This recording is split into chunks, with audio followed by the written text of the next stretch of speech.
There we are. Hello. Hey, how's it going? It's going well. How are you?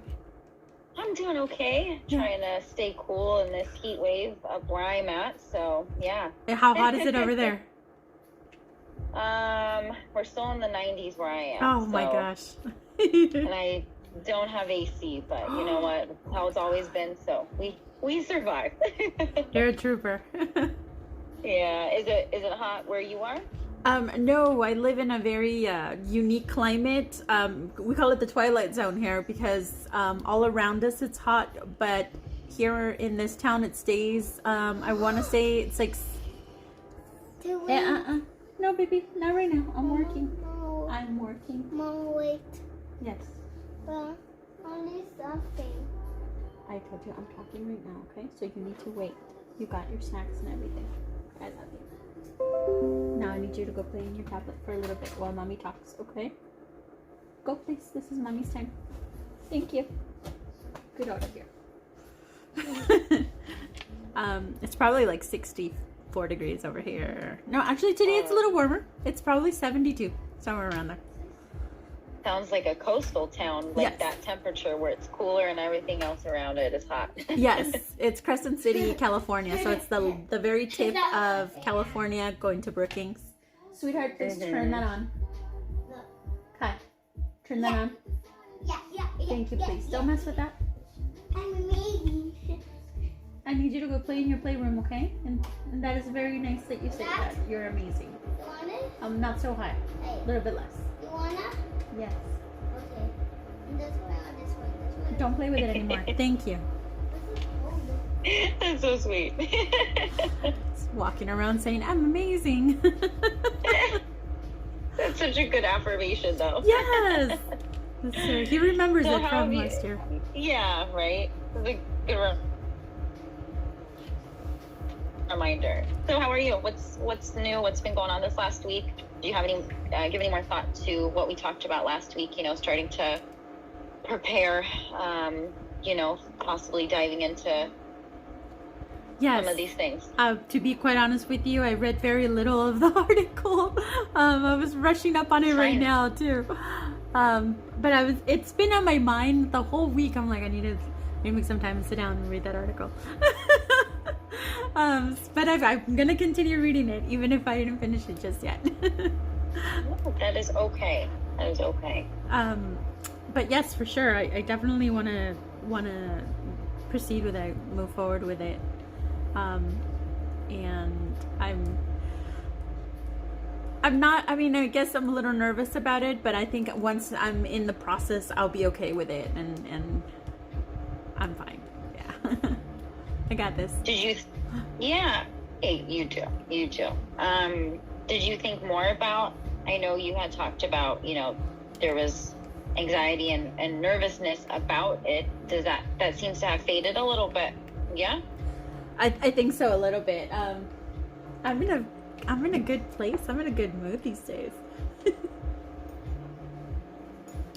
I could only wonder why. What have you been up to this week that's been putting you in such a good mood? I mentioned that I had the dating site, right? I met somebody there, and he's a middle school teacher, and we just, I don't know, we kind of hit it off in a really, really cool way. Just really low key, really calm, really sweet. Just getting to know each other slowly. And yeah, we've gone out on a few dates actually since last 2 weeks. We went out on the weekends, and then I went to his place to watch a movie. He's come here to my place to watch a movie. We talk every day, and just my birthday's coming up, and he was making me a gift. So it's been really nice. Yeah. Yeah. It sounds like it feels healthy. Yes. Yes. And here is something on that line right there. I realized something. I was telling my girlfriends, I don't know. At first, I was telling my girlfriends, I'm not sure if I'm feeling him. don't know. I don't want to. I'm worried that I might be feeling a little bored because I'm used to toxic relationships. So I'm aware that that might be the case with him. But what's bothering me, and I realized I had a mind moment. What I realized was that he's not love bombing me, and I'm like, oh, okay. I was, yes, and when I had that epiphany, I was like, oh my God, Kayla.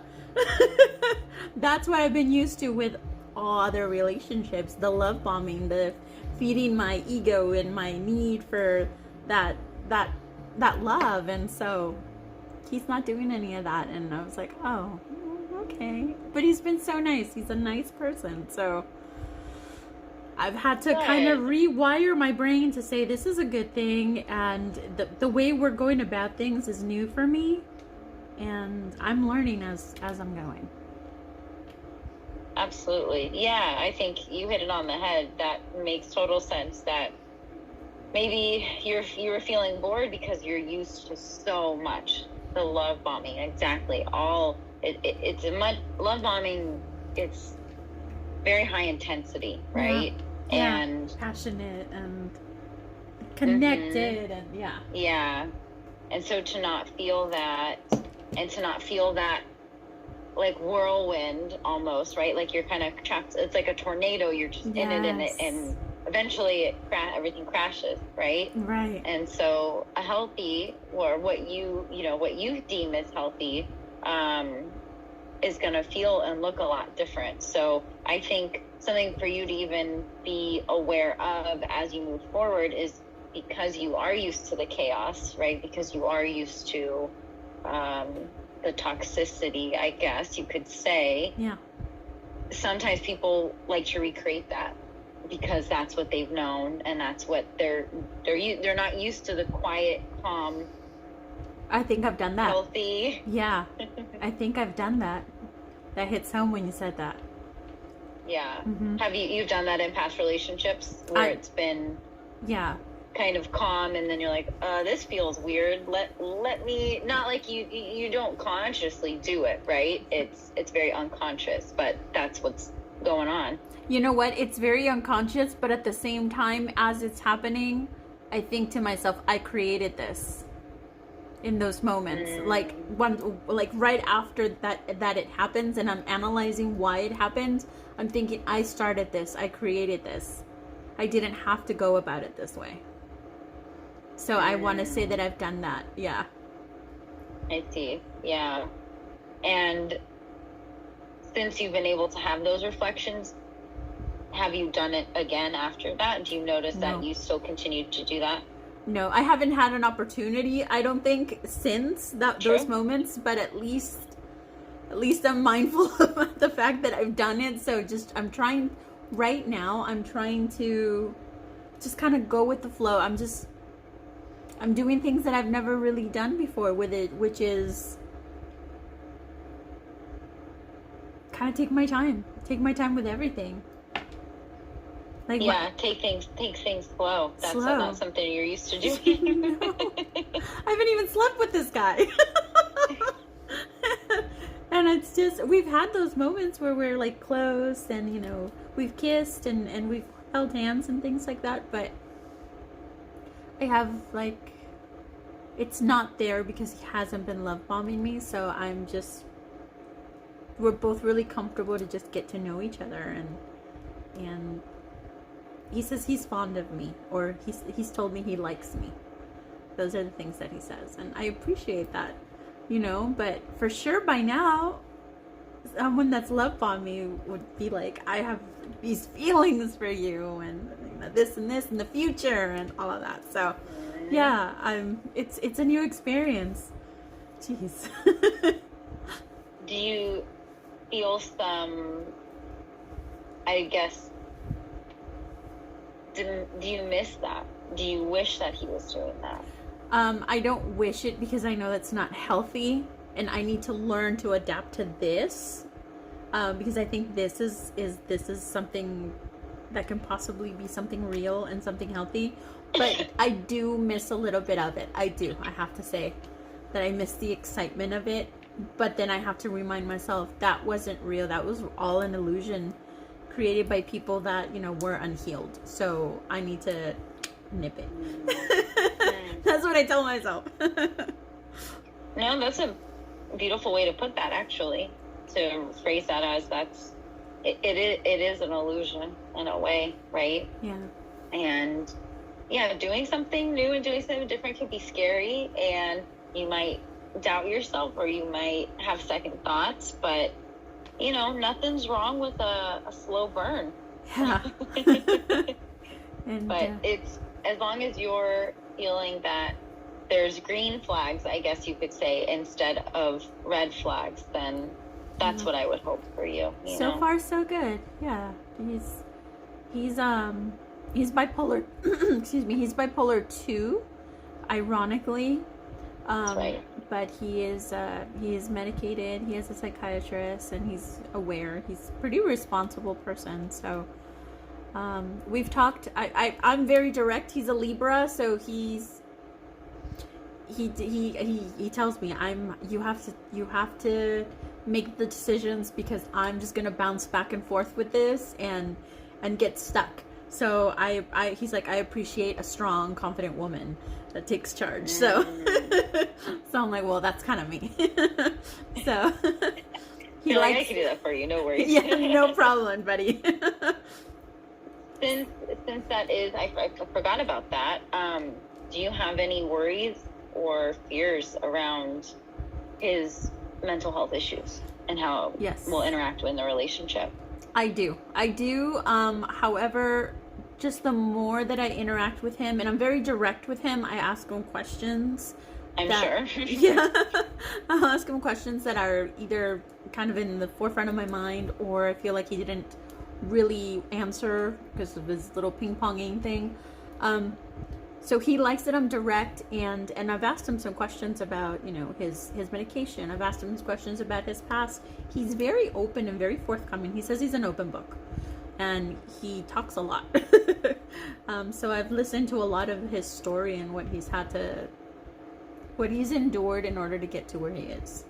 And so because of that, because everything that he's achieved once he stabilized, I feel a little bit more comfortable with the situation. Like, he's got it under control. He's capable. And I like that. Because I tend to date guys that are not capable. They're capable in some ways, but other ways they just let everything fall on me. He's not like that. So you're kind of taking some precaution and asking these questions to see, are you capable? Because it's something that you feel like you need in the relationship, and maybe moving forward, that's a non-negotiable for you. Right. Yeah. Okay. So yeah, I imagine you would ask him. I would hope so, considering, you know, all that you've been through, that you would feel comfortable to be direct, right? And if he wasn't capable of managing it and wasn't, you know, following treatment, things like that, I imagine you might put the brakes on. Yeah. If that was the case. For sure. Yeah, I would in this situation, because oh no, it's lagging a little bit. Hello? Yeah. Oh, okay. I'm here. Are you there? Yes, I know. I'm I think I keep seeing the colors changing, and I'm like, oh, are we good or not? So I don't know if it's you or me, but I think we're good now. So, but yeah, I would address that. Like, for example, right now, he's had some trouble sleeping, and I know sleep is a big one. It's a big one for everybody, but especially when you're bipolar, you need to get your rest. And so that's one thing that I keep addressing with him. It's like, make sure that you're getting your sleep, you know, and ideas for that. And so he's on it. He's trying to make sure that it's not continuously interrupted, you know. So there's a point in time at night where we're like, okay, start getting ready for sleep, you know, have a good night kind of thing, and have a routine so you can relax and etc. So yeah. He's very consistent. In the morning, he'll text me and we just talk. Yeah.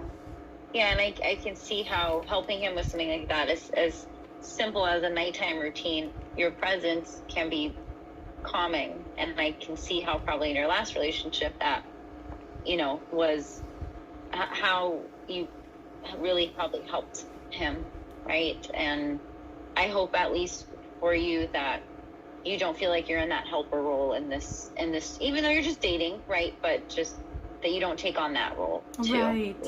Yeah.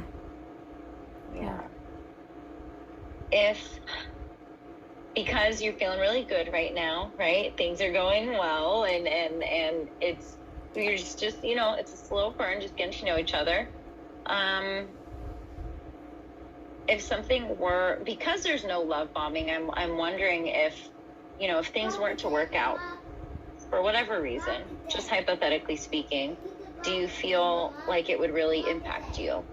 If things didn't work out? Mm-hmm. Sweetheart. I think it would make me a little sad because I like him. I like spending time with him. We have a lot of little synchronicities that we both notice. A lot of little quirks that we both like. So I feel like this could be something really nice. This could turn into something really nice, like a close relationship. Because we're discovering that we enjoy a lot of quirky things together. So I think it would make me sad because, well, it feels like like I've been waiting a whole year here. No, no. But it feels like I'm like getting to know him, and like investing time in him. So, but it wouldn't be devastating. Yeah. Do you feel like he's giving you the same investment? I think so. Yeah, he told me up front that he wasn't somebody who played games. He doesn't juggle women. He finds that disrespectful. He tends to kind of he didn't say attach. He tends to invest in one person, and so he's like like you said, he's fond of me and he wants to get to know me and see, kind of explore that, see where it's going. So okay. I think he is. I mean, it all sounds like it's going well right now, and I'm happy for you because I can tell it's right. I think I've told you before, the way you've described how you love, or how how the excitement. Not that you love, but right, fondness, like you like him, right? But you get really excited, and I think that's really sweet to see. It's very you care, and of course, we got to just make sure that you don't have your blinders on, right? We got to be checking all the blind spots. So, right. And something could happen, and I think that's something just to be prepared for too, right? If something does come up, and how will you manage that? So, right. But for now, it sounds like you're just really enjoying the present moment, and that's a really beautiful thing. Yeah, that's perfect. Yeah.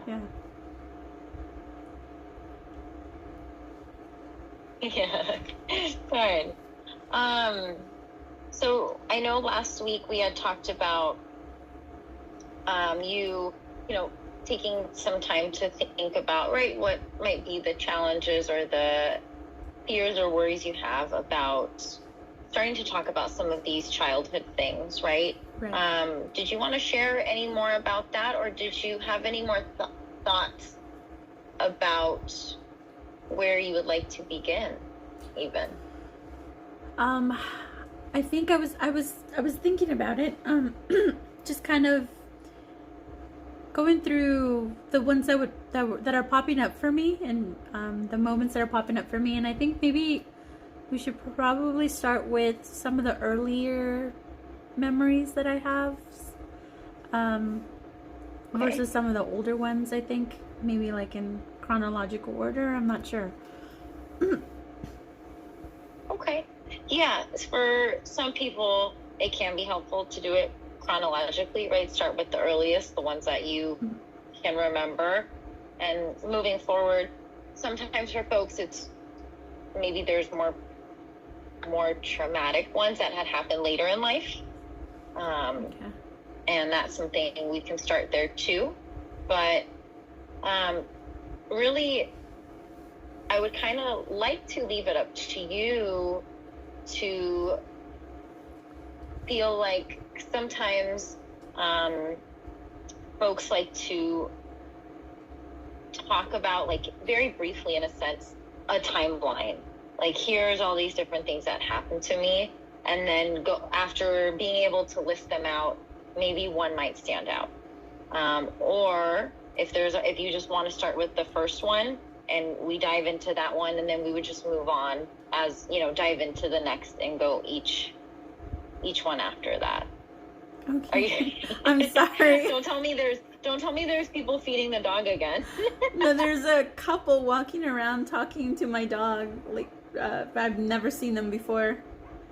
And I'm like, are they trying to steal my dog right in front of me? They can't see me because there's a really pretty tree in front of me. So I'm just trying to make sure, like, what is happening? I'm so sorry.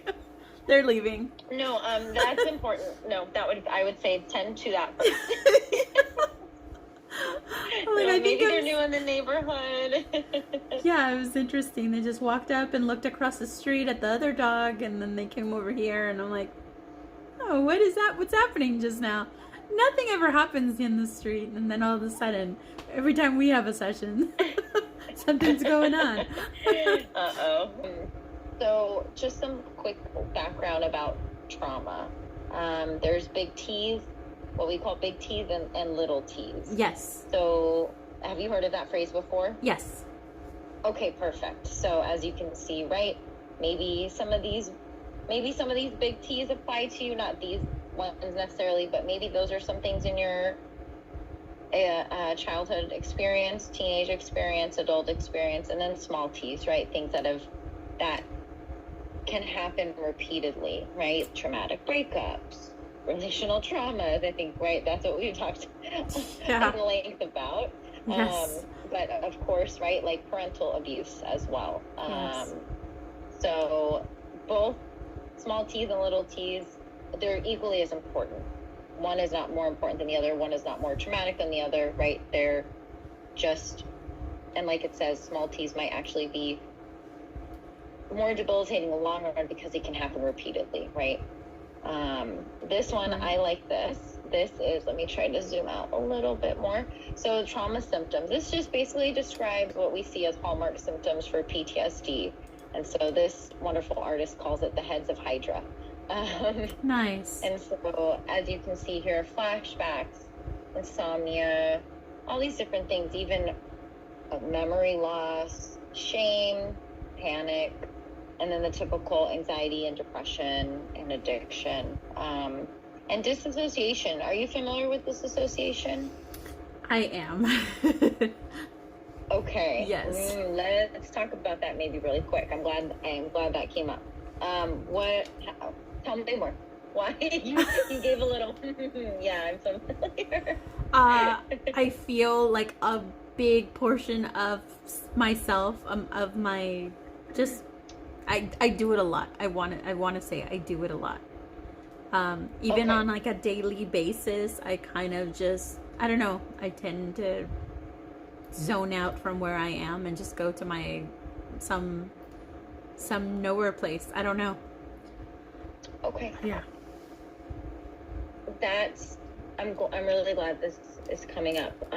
So that's, I would say, that day-to-day stuff, that's pretty normal, right? I mean, we all do it to some extent. So I'm glad you're familiar with it. However, when we're doing EMDR, we want to make sure that if you do dissociate in session, right, we want to be able to make sure we can bring you back. Makes sense? Yeah. Yeah. So we have time right now. I'm going to actually ask you some questions. There's, in the EMDR handbook, they have questionnaire for dissociation, just like you would a questionnaire for anxiety or depression, things like that. Okay. But it basically just is questions about experiences that you might have in your daily life, like you just said, right? The point of it is to know how often they're happening. And I'm assuming these don't happen when you're under the influence of alcohol or drugs, correct? No. No, okay.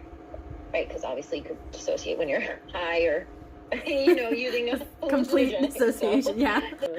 Have you ever done any sort of questionnaire for dissociation? It's not super common. I haven't, no. Okay. And then how did you get to know that that's what was happening for you? How did you know that that was dissociation? Just part of my just researching and coming across articles, coming across videos on it, reading into it a little bit more, and feeling like, I can kind of relate to this. Okay. There was a point in time where I feel like I was doing it so much that I was getting annoyed with myself because I wanted to be more present in my existence, and I felt like I was constantly slipping into somewhere else. Mm-hmm. So for you, you really notice it in the day-to-day?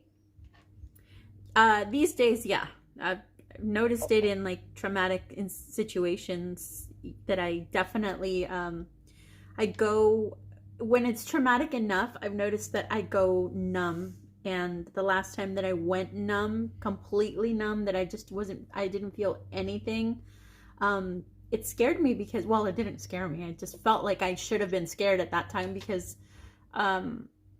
it happened for days. Whereas before, when it's happened, it only happened for a few hours, and then I felt like I would snap out of it. But the last time that it happened for days, and I just had no feelings regarding situations whatsoever.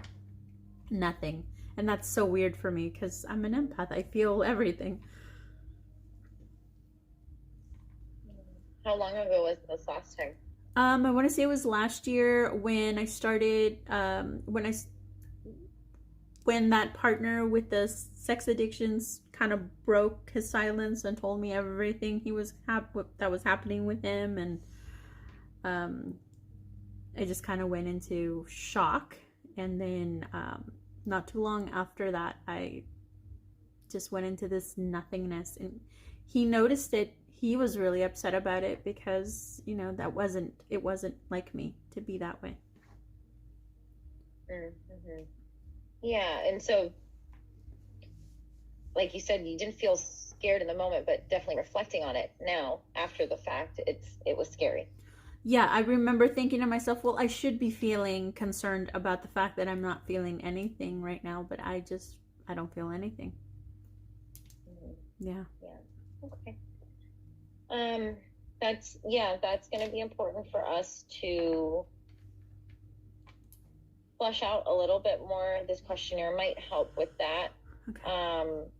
But then just for something for us to be mindful about, we might practice some other things before we start. Okay. If it feels like that's something that might happen.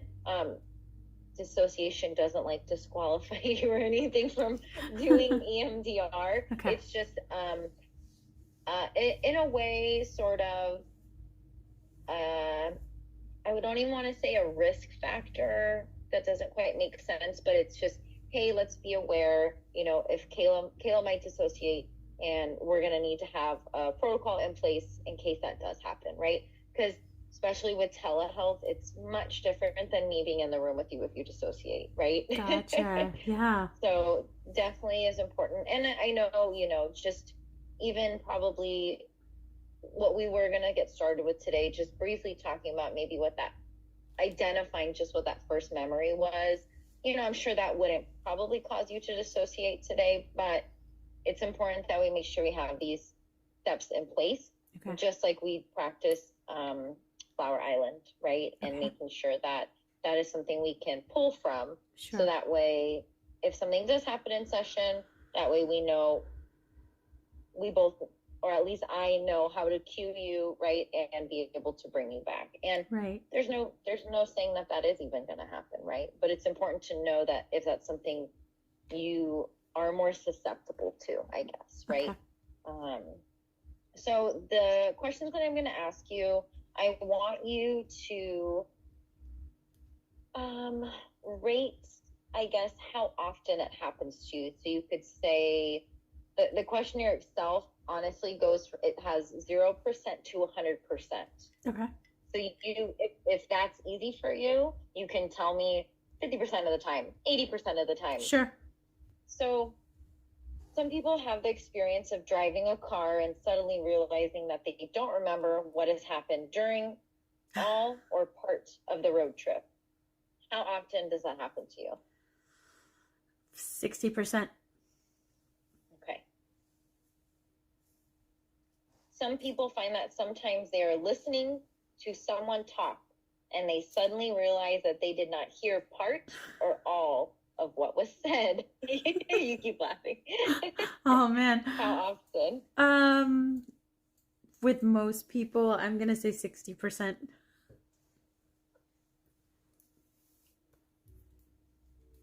Some people have the experience of finding themselves in a place and having no idea how they got there. 0%.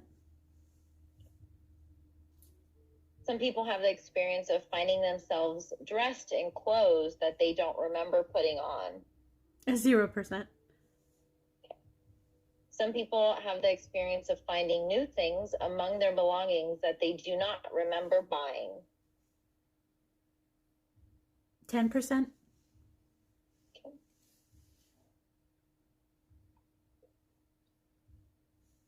Some people find that they are approached by people that they do not know who call them by another name or insist that they have met them before. That's happened to me, like 25%. I kind of chuckled. So, like, you just told me recently how people come up to you and start talking to you. Yeah. Most of them know my name, so that's why I don't count those people. But I have the hardest time remembering who they are. But I do see a lot of people on a daily basis. So, but I have come across a few people from time to time where they swear I'm somebody else, and there was one incident where this person's like, "You're my best friend," and I was like, "What?" I'm like, "I don't even know you. I've never met you before." But she's like, "Aren't you so and so?" I'm like, "No." So that was weird. Yeah, that would catch me off guard as well. Yeah. Okay, some people sometimes have the experience of feeling as though they are standing next to themselves or watching themselves do something, and they actually see themselves as if they were looking at another person. Yes. That's happened to me in traumatic moments. So I'm just going to say 40% for that one. Okay. Some people are told that they sometimes do not recognize friends or family members. 0%? Yeah. Yeah. I was thinking of my mom, but my mom does weird cosmetic surgery stuff, so the times that I have seen her, she looks different.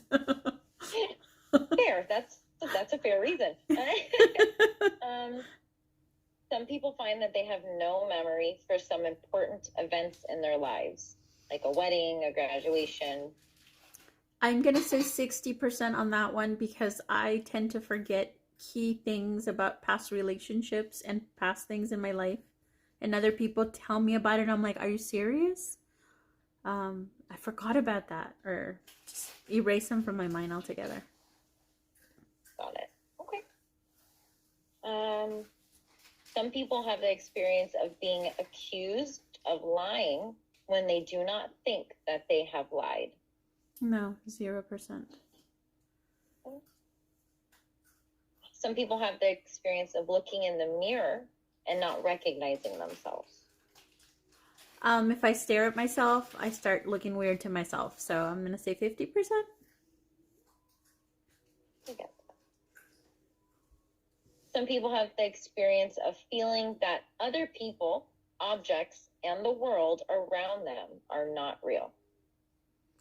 I've had moments like that. I'm going to say 20%. I've had moments of delusion like that. Mm-hmm. Depending on what you believe, right? People might not think the things around them are real. So, right. Yeah. I am kind of a conspiracy theorist, so maybe I should up that a little more. I also had for myself too, I was like, oh, I think I would rate I don't know about that, right? It depends. If we're talking about the lizard people.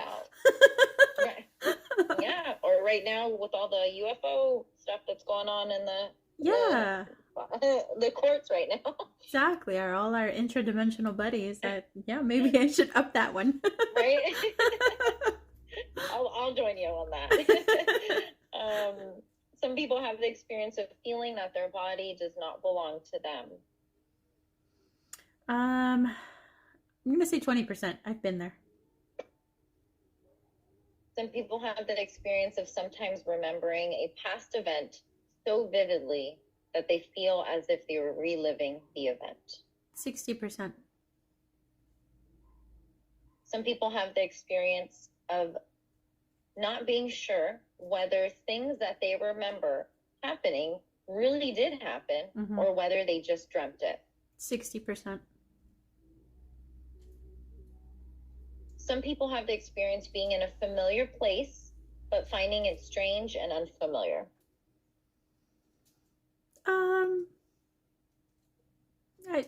25%. If I go back to San Diego, it would be kind of unfamiliar, familiar place, but I get that. Yeah. Some people find that when they are watching television or a movie, they become so absorbed in the story that they are unaware of other events happening around them. Gosh, no. 0%. I have the hardest time focusing on TV. Some people find that they become so involved in a fantasy or daydream that it feels as though it were really happening. I don't feel like it's really happening, but I have a very vivid imagination. I can entertain. That's my TV right there. I can entertain myself thinking about that fantasy. So 50%? Totally. Absolutely. Some people find that they are sometimes able to ignore pain. Yes, 40%. And I notice my son's the same. He's got a very high tolerance for it. Blessing and a curse. Yes, little punk. Yeah, I don't know, for a young child, especially a male, right? Oh man, he's gonna get into some stuff. Yes, I'm like, tell me if it's really hurting you. I need to know. Let's see. We're about halfway through. Some people find that they sometimes sit staring off into space, thinking of nothing, and are not aware of the passage of time. 30%. Quiet. Is it okay for me to finish, Kayla? Yes, absolutely. Okay. Where were we? Some people find that in one situation they may act so differently compared with another situation that they feel almost as if they were two different people. I want to say maybe 25%.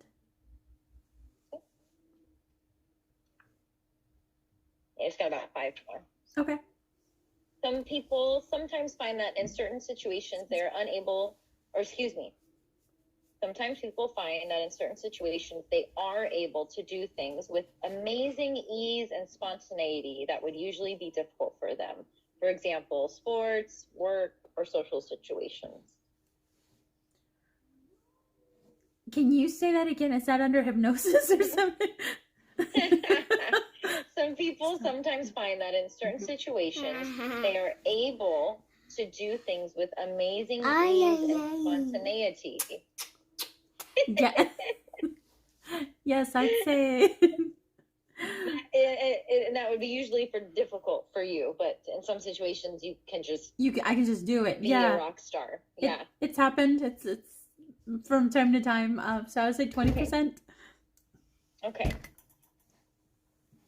Sometimes people find that they cannot remember whether they have done something or have just thought about doing it. Yeah, 20%. Okay. Especially as Some I get people older. find, yeah, I know. I was like, you're talking to me on that one. Okay. Some people find evidence that they have done things that they do not remember doing. That only happens to me when I've had too much to drink and I black out. There's been a few moments. Yep, got it. That's okay. We'll skip that one then, since that only happens when you're under the influence. Yes. Some people sometimes find drawings, writings, or notes among their belongings that they must have done but cannot remember doing. No, 0%. Okay. Just two more. Some people sometimes find that they hear voices in their head that tell them to do things or comment on things that they are doing. Are they harmful?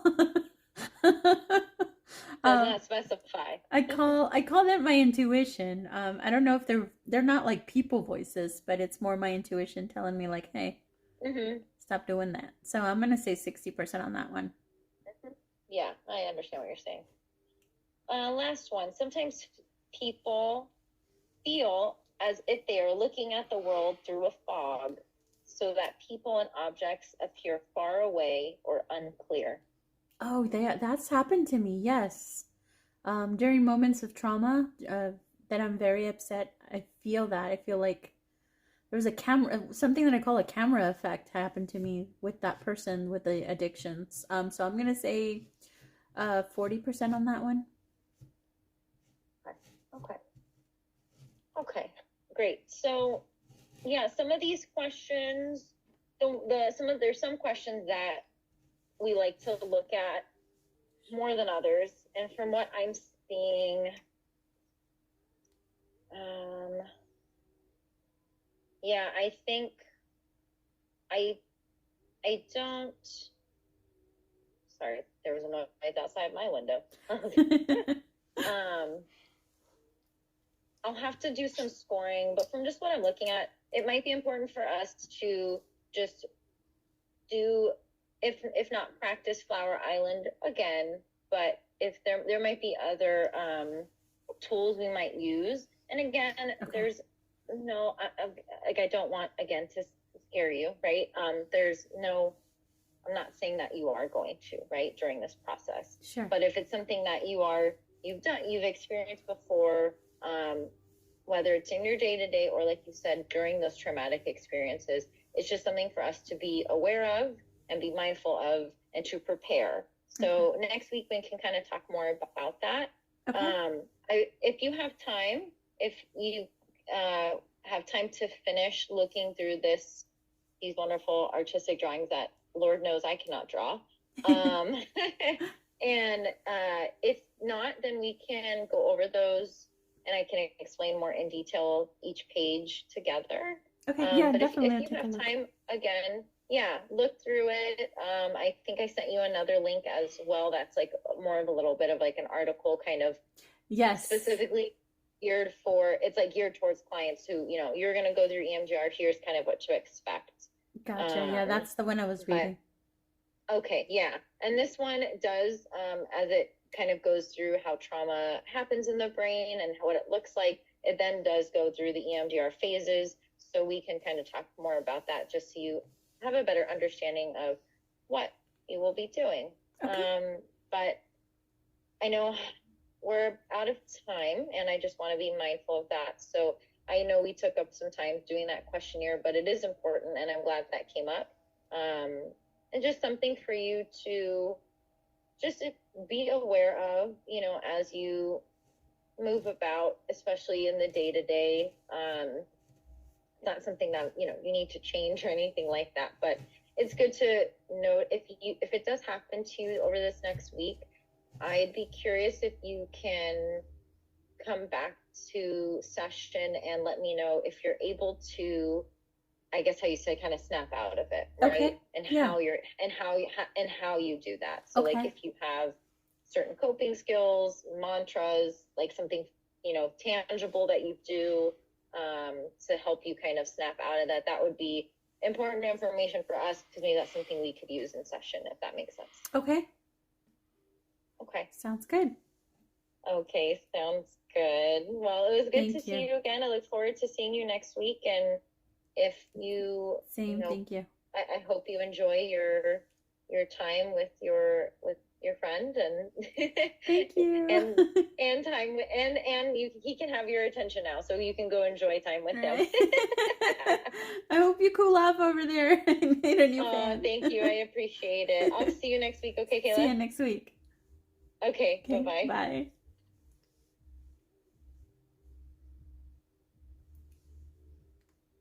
Slow